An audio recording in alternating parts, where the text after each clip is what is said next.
Hi, കേരളത്തിൻ്റെ വനിതാ മന്ത്രിക്ക് ഒരു വിൽ സല്യൂട്ട്.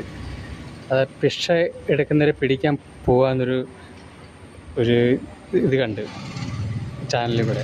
അതൊരു നല്ല കാര്യം തന്നെയാണ്. എത്രയും നേരത്തെ ചെയ്യേണ്ട കാര്യങ്ങളാണ്. കാര്യം കണ്ണില്ലാത്തവർക്കും കൈയില്ലാത്തവർക്കും കാലില്ലാത്തവർക്കും ഒരു നേരത്തെ ഭക്ഷണം മേടിച്ച് കൊടുക്കുന്നത് കുഴപ്പമില്ല. അതല്ല, ആരോഗ്യമായിട്ടിരിക്കുന്ന പെണ്ണുങ്ങളും കുട്ടികളെയാണ് ഭിക്ഷ എടുക്കുന്നത്. നമ്മുടെ നാട്ടിലുള്ള സിമ്പതി സഹതാപവും ഒക്കെ ഇവർ ഈ ഭിക്ഷ എടുത്തിട്ട് വൈകിട്ട് റോഡ് സൈഡിലെ കടത്തിനൊക്കെ കള്ളും മേടിച്ച് കുടിച്ചിട്ട് തമ്മി വഴക്കും പയ്യാവലിയ.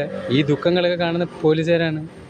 എന്ത് അക്രമം കാണിക്കുന്നു അതിൻ്റെ ദുഃഖങ്ങൾ മൊത്തം പോലീസുകാർക്കാണ്. നമ്മുടെ നാടിനെ നമ്മുടെ ഈ ആൾക്കാരാണ് നാശത്തിലേക്ക് കൊണ്ടുപോകുന്നത്.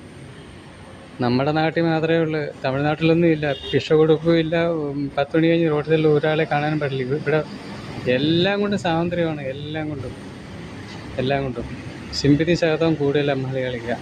അതിൻ്റെ ദോഷങ്ങളാണ് വന്നുകൊണ്ടേയിരിക്കുന്നത്.